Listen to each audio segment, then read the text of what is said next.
¿Cómo les va? Hoy es miércoles 10 de noviembre y nos da muchísimo gusto darles la bienvenida a una emisión más de la UNAM Responde. Y hoy, como desde hace 18 meses, estamos en este espacio de TV UNAM para sumarnos al compromiso de nuestra universidad en el sentido de brindar información a la comunidad universitaria, por supuesto, pero a toda la sociedad en términos de educación, de salud, pero también en temas sociales, en temas de economía y todo aquello que nos permita tener información, herramientas y que nos permita actuar de forma consciente y responsable en medio de esta pandemia y, por supuesto, en cualquier situación de riesgo. Y como todos los días, también me da gusto invitarlos a que nos escriba a través de nuestras redes sociales. Están abiertas en todo momento, ustedes ya las conocen, para saber sus dudas, sus comentarios y también algunas sugerencias para abordar en este programa.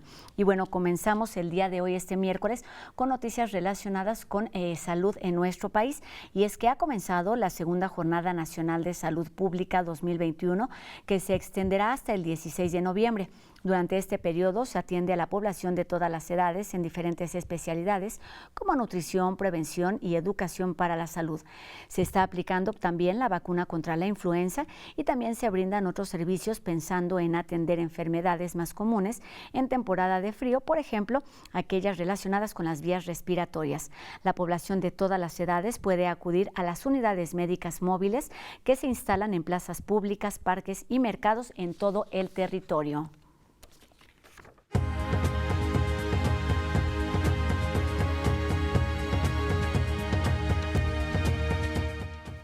Bueno, con la llegada de esta pandemia se ha puesto especial atención en la relación que tenemos los humanos con los animales, con respecto a la salud, pero también con respecto a la enfermedad, las vacunas, cuáles son aquellos elementos que compartimos, cuáles son aquellos que nos pueden beneficiar, pero también aquellos que nos pueden perjudicar. Y para hablar de todos estos temas, me da gusto saludar aquí en las instalaciones de TV UNAM al médico veterinario zootecnista y doctor en ciencias, José Alberto Cano. Bienvenido, doctor, un gusto que esté aquí con nosotros en la UNAM Responde. Es usted del Departamento de Microbiología e Inmunología de la Facultad de Medicina Veterinaria y Zootecnia de nuestra universidad. ¿Cómo estás? Muy bien, muchas gracias por la invitación. Pues un gusto que esté aquí con nosotros para resolver todas estas dudas que han surgido, que han estado ahí presentes, pero que me parece se han hecho más evidente con la pandemia, con el posible origen del virus del SARS-CoV-2 y la forma de contagio. Y empecemos con una pregunta muy general. Doctor, ¿existe una relación simbiótica entre animales y personas en términos de enfermedad? Bueno, hay que recordar que todos los seres humanos compartimos el ecosistema, el mundo, con un montón de animales. Entonces, nosotros aquí en la Ciudad de México, pues convivimos con animales citadinos del área urbana, pero si salimos a no muchos kilómetros, pues bueno, empieza otra relación con un poquito más de un ambiente diferente, y esto implica que los animales también van a ser diferentes a los que tengamos aquí en la ciudad. Por lo tanto, tenemos diferentes interacciones con animales y es algo normal que siempre ha surgido. Hiciste el comentario de que ahorita llama mucho la atención a las enfermedades con los brotes actuales que se tienen en todo el mundo, pero hay que recordar que las enfermedades en humanos y en los animales han sido reportados desde hace muchos años, ¿no? Tanto así que, por ejemplo, la palabra vacuna fue acuñada por el doctor Jenner, y eso fue viendo que las mujeres que ordeñaban vacas tenían algunas ampollas o ámpulas en sus manos, y que también esas lesiones estaban en las ubres de las vacas. Y que entonces eso les brindaba una protección a esas mujeres contra la viruela. Y estamos hablando que esto fue en el siglo XVIII, por ejemplo. Entonces, y Edward Jenner fue quien acuña justamente el término vacuna, ¿no? Entonces, tenemos que este tipo de situaciones pues van de más de un siglo de existencia, ¿no? Entonces, siempre han existido y van a seguir existiendo. Y es una relación necesaria porque, como lo dijo hace unos minutitos, habitamos el mismo ecosistema, habitamos y compartimos mucho más que un espacio. Y hay, el doctor también lo mencionaba, distintos tipos de interacción que podemos tener en estos dos géneros. Uno, quizá o el más común, es el de pues, animales de compañía o con animales de compañía. Otro muy común, por supuesto, es que son animales de consumo. Platíquenos de los diferentes tipos de relación que podemos tener entre estos dos grandes reinos. Bueno, tenemos que, normalmente clasificamos a los animales como animales de compañía o animales de producción. A veces también llegamos a clasificar a los animales como especies no convencionales, lo cual también pues tenemos una interacción bastante amplia con ese otro tipo de animales y siempre es una convivencia armónica, hablando aquí en México. ¿Cómo qué tipo de animales, doctor? Bueno, por ejemplo, de las no convencionales, estoy hablando, por ejemplo, de reptiles. Es común que varias personas tengan víboras o boas, por ejemplo, tortugas, también es muy común. Y dentro de los animales domésticos de compañía, pues generalmente siempre hablamos perros, gatos, aves o peces de ornato. En el caso de los animales de producción, pues ya tenemos, es más amplio aquí la serie de especies, porque vamos a tener a rumiantes, vacas, cabras, borregos, vamos a tener aves, peces, abejas o bueno, insectos en dado caso, y entonces vamos a estar conviviendo constantemente dependiendo del área donde estemos viviendo y trabajando con las diferentes especies. Definitivamente siempre existe el riesgo de compartir enfermedades, no importando en cuál rubro estemos hablando, de compartir ciertas enfermedades entre los animales y el humano, y es por eso que tenemos que desarrollar, establecer y vigilar medidas de bioseguridad y de sanidad, justamente para tratar de mantener controladas a esas enfermedades que existen. Doctor, platíquenos después o dada esta convivencia, pero también de esta literatura, de esta historia que ustedes como veterinarios, por supuesto, conocen, o también quizá los interesados y la gente como no estamos tan familiarizados con estos temas. ¿Cómo ha sido a través de la historia esta convivencia, pensando también en términos de lo que ya nos decía, de beneficios? No solamente hay riesgo de contagio de enfermedades, sino también beneficios que se van dando de un lugar a otro. El ejemplo más claro, a lo mejor aquí en la Ciudad de México, es, por ejemplo, la rabia. La rabia es una enfermedad que se comparte entre mamíferos y evidentemente pues el humano es un mamífero. Y aquí en la Ciudad de México ya tiene, no recuerdo si 3 o un poco más de años, que ya no se reportan casos de rabia en humanos por mordida de animales. Entonces, este beneficio del cual se me está preguntando es el que esta enfermedad ya no exista, por ejemplo, en la Ciudad de México. Sí va a existir en los lugares rurales, por ejemplo, en lugares rurales, debido a que hay animales que son reservorios de este virus y por lo tanto su erradicación va a ser más difícil. Pero nos ofrece ahora, aquí en la ciudad, pues esa confianza de convivir con, por ejemplo, perros o gatos y saber de que va a ser muy difícil que haya esa enfermedad, ¿no? Tanto en los animales de compañía como en los adultos o en los niños que estén jugando con este tipo de mascotas. Hablando, por ejemplo, en el área rural,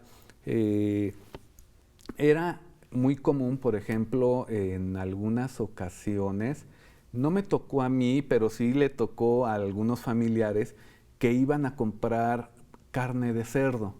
En algunas ocasiones ya la carne de cerdo cocinada, por ejemplo, se hablaba de como un platillo de carnitas. Y a esa carne o ese producto en algunas ocasiones mostraba lo que llamaban granillo, que es una enfermedad parasitaria. La gente les gustaba ese tipo de platillos porque decían que tenía un sabor diferente, pero ignoraban que realmente se estaban infectando ellos mismos con ese tipo de parásitos y desarrollar enfermedades como la neurocisticercosis. Evidentemente la cisticercosis pues también se desarrollaba en los cerdos y en la actualidad, gracias al desarrollo de medidas sanitarias adecuadas y mejores sistemas de producción, hace que ahora tengamos mayor confianza en adquirir y consumir productos que nos ofrecen una inocuidad alimentaria, ¿no? Entonces son beneficios en la salud y también en el cuidado y producción de esos alimentos. Doctor, ¿cuándo se debe considerar un riesgo esta interacción, esta convivencia en términos de animales y humanos, pensando en todas las clasificaciones que, por ejemplo, nos mencionaba, hablando justamente de animales como animales de compañía, también como animales o herramientas de consumo? ¿Cuándo es un riesgo y cuándo se debe ver como tal? Bueno, definitivamente las enfermedades se están cuidando y monitoreando constantemente, tanto por instituciones públicas como por el gobierno, ya hablando específicamente de la SADER. Normalmente la SADER mantiene un monitoreo de prevalencias e incidencias de las diferentes enfermedades que existen en los animales. Cuando estas prevalencias e incidencias se alteran, es cuando entonces empiezan a surgir esas alarmas para decir, oye, está pasando algo, no sabemos qué, en Sonora, por ejemplo, o en el Estado de México, o en la Ciudad de México. Y es allí donde entonces empieza el trabajo de los médicos veterinarios para monitorear y ver qué está sucediendo e identificar cuál es el agente que esté alterando, el agente me refiero al patógeno, que esté alterando esa salud de los diferentes animales domésticos, ¿no? En este año y en el año pasado, por ejemplo, en este año hubo un brote de una enfermedad que se llama enfermedad hemorrágica del conejo, y surgió desde el norte de nuestro país, ¿no? Y justamente las autoridades se dedicaron al monitoreo y tratar de controlar y, claro, lo más importante, tratar de erradicar esas enfermedades, ¿no?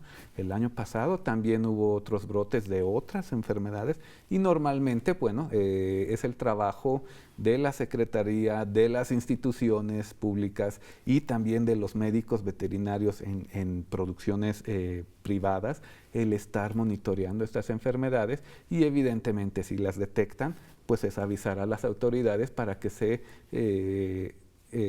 establezcan las medidas adecuadas para su control, ¿no? Monitoreo y control para detectar a tiempo. Doctor, desde su experiencia, desde su ámbito profesional, vámonos un poquito más lejos y volvamos al origen quizá de esta pandemia, que es lo que preguntaba, con respecto a que surgió una alerta con respecto al origen del virus del SARS-CoV-2. ¿Qué pudo haber pasado en Wuhan, China, de acuerdo al estudio, a la investigación que se tiene? Y también considerando, por supuesto, el paso del tiempo, que muchas veces se nos olvida y queremos respuestas inmediatas, urgentes, o nos quedamos con ese primer acercamiento y conforme pasa el tiempo, pues la literatura, la ciencia, la investigación va ampliando e incluso modificando esas respuestas. Siempre han existido dudas de cómo surgen las diferentes enfermedades virales, porque normalmente los virus son específicos para su hospedero. El hecho de que un virus que infecta a un animal cambie e infecte a otro es lo que genera más miedo en el humano, ¿no? Y bueno, es lo que tenemos que estudiar los diferentes áreas de la ciencia para ver qué está sucediendo. Antes de entrar a ese tema, voy a hablar, por ejemplo, del SIDA. El SIDA en 1980 no sabían cómo había surgido y de repente dijeron, es que existe el virus de la inmunodeficiencia del simio. y empezaron a ver que, y a especular que posiblemente el humano se había infectado de VIH a través de heridas, ya que había ciertas personas que comían simio, ¿no? Y que al momento de procesar la carne, se lastimaban como los carniceros sus dedos o una parte de su mano, y es ahí como se había dado justamente dado la infección al humano, y de ahí surge el resto de la pandemia. Sin embargo, al hacer estudios de sueros, de bancos de sueros antiguos, se ve que algunos pacientes también pues ya que tenían el virus del SIDA en esas muestras, ¿no? Que son mucho más antiguos. Con ese antecedente, entrando aquí a la pregunta, realmente no hay una respuesta todavía, es lo que se quiere saber, y también esto relaciona justamente a los animales domésticos. ¿A qué me refiero? Las personas que se llegan a infectar, por ejemplo, no siempre viven solas, no siempre viven con parientes, también tienen mascotas. Y una de las preguntas que se generaron fue, oyes, mi perro, mi gato, ¿pueden infectarse con este virus? Y justamente algunos investigadores empezaron a identificar si estos animales tenían este tipo de virus.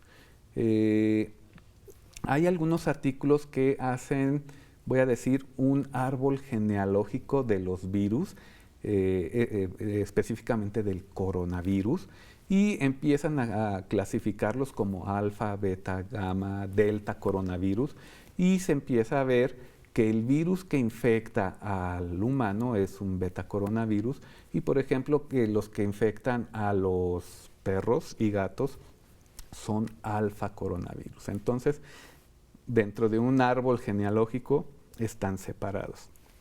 ¿Los perros y los gatos tienen enfermedades causadas por este tipo de virus? La respuesta es sí, pero no es la misma enfermedad. Por ejemplo, en los gatos existe la peritonitis infecciosa.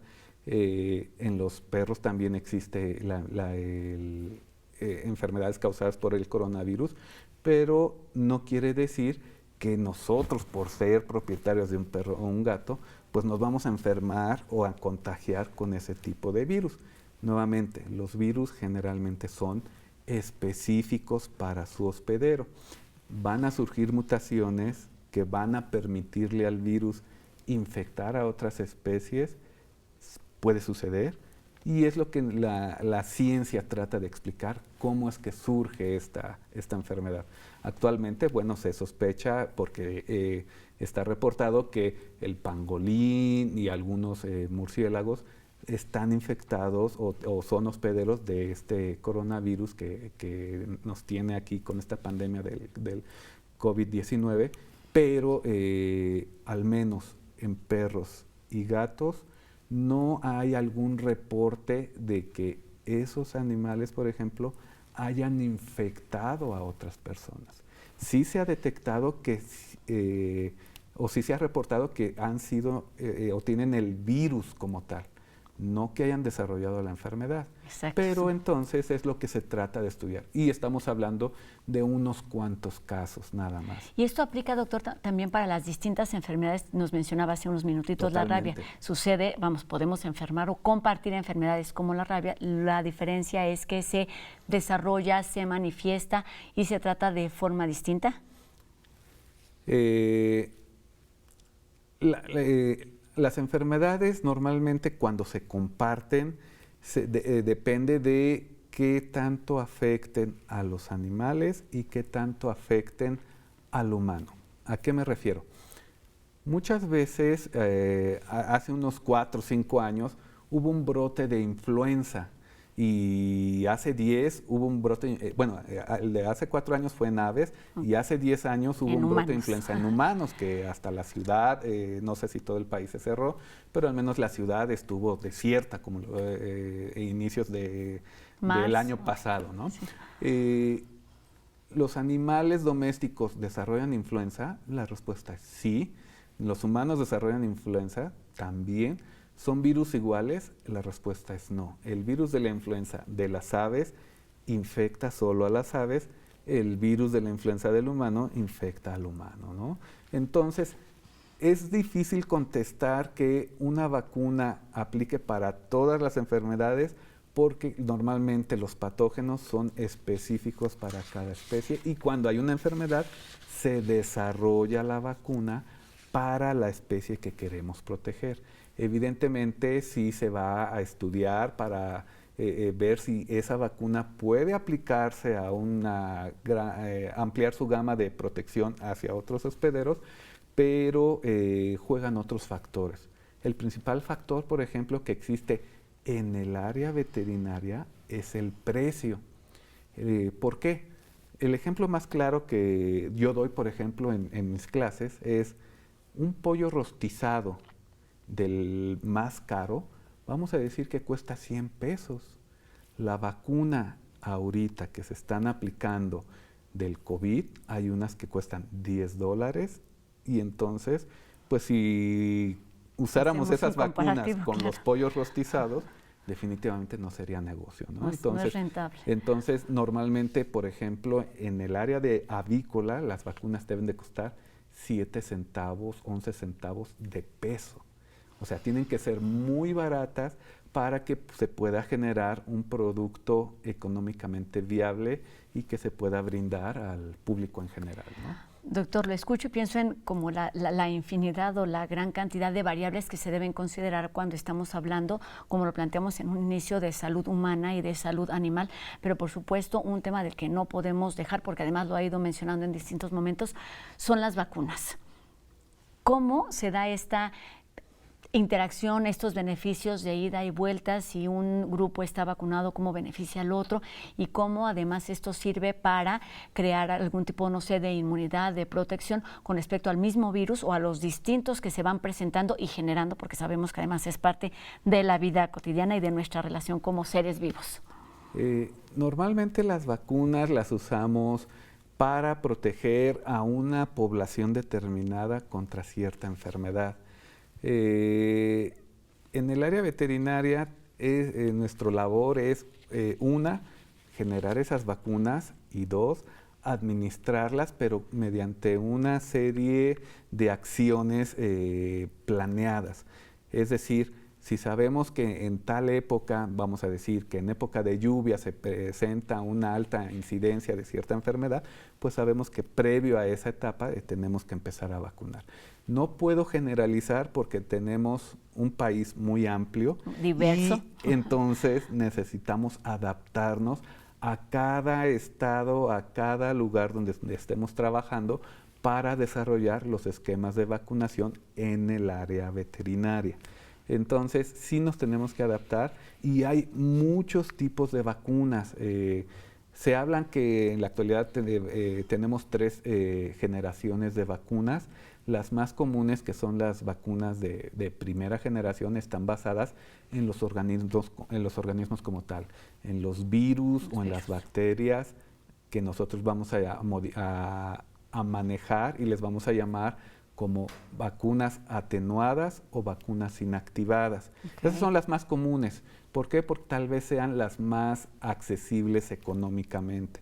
Sin embargo, las vacunas de segunda generación usan tecnologías más modernas y tratan de hacer que una protección sea más específica, y es en donde se mueve casi todo el mundo en diseñar estrategias para que nuestros sistemas inmunes respondan contra aquellas partículas, contra aquellas estructuras muy específicas, para que nuestro sistema inmune pueda reaccionar también contra una gama diferente o amplia de patógenos, ¿no? Y la tercera, doctor, ya no tenemos tiempo, pero para no quedarnos con la tercera es la que está muy de moda ahora, que habla sobre materiales genéticos, RNA, por ejemplo, ¿no? Fragmentos. Son fragmentos genéticos y son las de tercera generación y las que van a estar muy en moda de aquí en adelante. Doctor, me da mucho gusto haberlo tenido aquí estos minutos. Siempre nos siguen surgiendo dudas porque además a lo largo de toda esta pandemia ha sido cada vez más evidente. Hablamos mucho de temas de salud, por supuesto con médicos, epidemiólogos, pero cada vez que hablamos con médicos veterinarios, pues nos damos cuenta de la simbiosis, de esta relación necesaria que tiene que ver con los riesgos, pero también con todos los beneficios de compartir en nuestro planeta, en nuestro hábitat, que puede ser uno o muchos ecosistemas, dependiendo cómo lo veamos. Así es que, doctor en ciencias, José Alberto Cano, miembro del Departamento de Microbiología de la Facultad de Medicina Veterinaria y Zootecnia de nuestra universidad, muchas gracias por estos minutos y esperamos tenerlo aquí más adelante para que nos platique de esos trabajos que realizan cotidianamente en este laboratorio. Buenas tardes. Gracias, estoy muy contento de estar aquí y claro, pueden contar conmigo para siguientes programas. Por acá lo tendremos, Muchas doctor. gracias. Muchísimas gracias y muy buenas tardes. Y bueno, seguimos hablando sobre temas de tecnología, pero también de historia, que tiene que ver con un viaje que podemos hacer a través del tiempo. Vamos a ver qué tienen que platicarnos los chicos de No Memes. Nuestra historia ha habitado libros, museos, películas y ahora es el momento de la virtualidad. El profesor José Salgado de la FES Aragón de la UNAM digitalizó la ciudad de Tenochtitlan. Si quieres viajar en el tiempo, bastará con entrar en tu buscador y poner Recorrido Virtual Tenochtitlan.